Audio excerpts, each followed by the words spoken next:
weighing in at 210 pounds, 5'10", and apparently making his AEW debut very soon. The man on the screen there, we have Daniel Bryan. Big news, one of their biggest signings ever. It is official. Daniel Bryan is going to go to AEW. It was part of a WWE storyline, if anyone doesn't remember, with Roman Reigns. It was a career versus championship match. Bryan lost. He ultimately hasn't wrestled for WWE since May 4th. And here we are. We figure out why he is with AEW. That is huge stuff.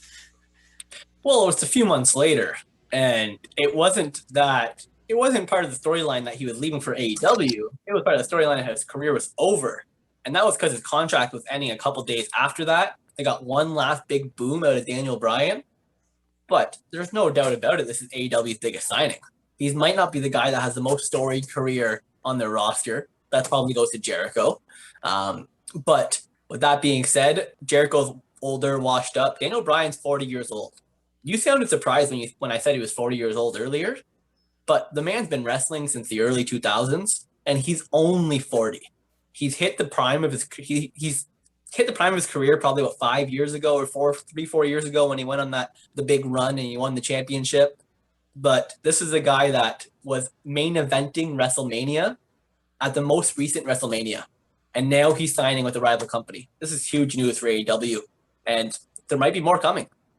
There really might, especially too when you actually read the contracts and like details of it start coming out. I saw one article where it mentioned that he told AEW straight up, I want 4 things. I want less work dates. I want a similar compensation to what I was getting. I want to wrestle in Japan, and I want creative control over my character. And they were like, done, it's yours. And that's how he lands there. And I mean, if people find out negotiations are going that easy, they're going to consistently going to want to go to AEW or at least have a conversation with them, which is a big thing, especially when there's so many wrestlers nowadays who do take these breaks when they start getting between like 38 to 45 and they start looking for other paths and whatever they can do.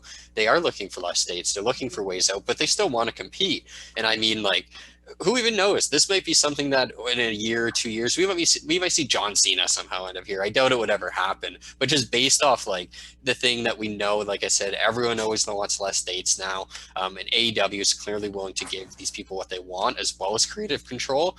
That's really hard to match. The creative control thing is definitely big because we know WWE, they always do it with their own writers. It doesn't seem like they listen to wrestlers nearly as much. Yeah, and an organization like AEW is going to give Bryan a lot more leeway to tell the story the way he wants it. But you hit the nail on the button there when you mentioned that he wanted less dates.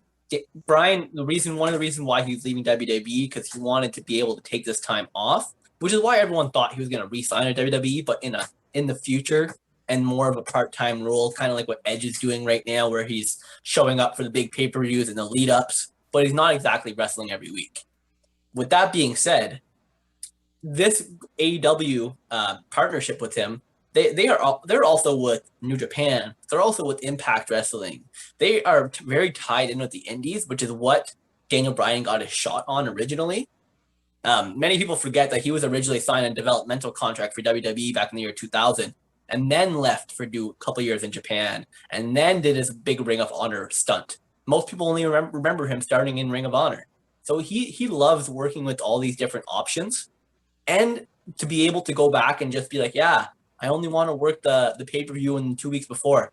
That's okay with AEW, and that'll give them a ratings boost and also opens the door for more big names to go there. Hell, tonight's AEW event, they had another huge WWE former star there. They had Chavo Guerrero. So, like, the big names are coming here.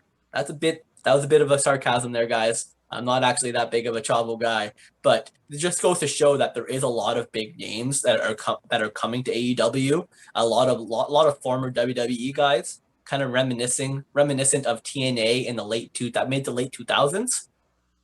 But Daniel Bryan is the guy that still has some life in him, as opposed to like the Big Shows and the Jerichos, where they're more towards the tail end.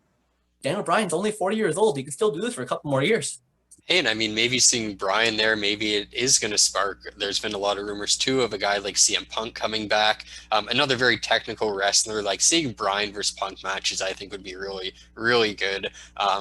Like that would really establish them as having some of the top talent as well with AEW. So I mean, if Punk goes there, you have one of the best people on the mic who, the second he returns, you're just going to have all eyes on him.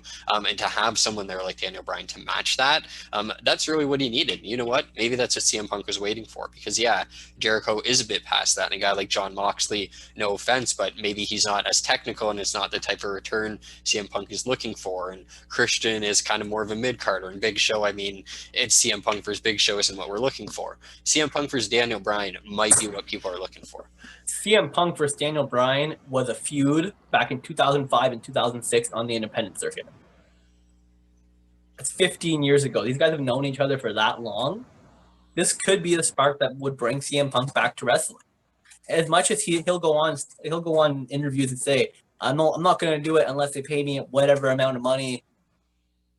The guys, I understand that a lot of people would do anything for a certain sum, but the guy just wants to be doing something that he likes. He's already made enough money. Somewhat similar to Daniel Bryan. If they're coming back for the love of it. They're not coming back to put over a very weak WWE product right now. But they might come back and run a product amongst themselves with Daniel Bryan and CM Punk, or they could do what Jericho and Matt Hardy have been doing in AEW, where they both run their own little faction, and then they end up going into tag team matches against each other. But as Jericho said, people really want to see them wrestling 15 years later, maybe one time?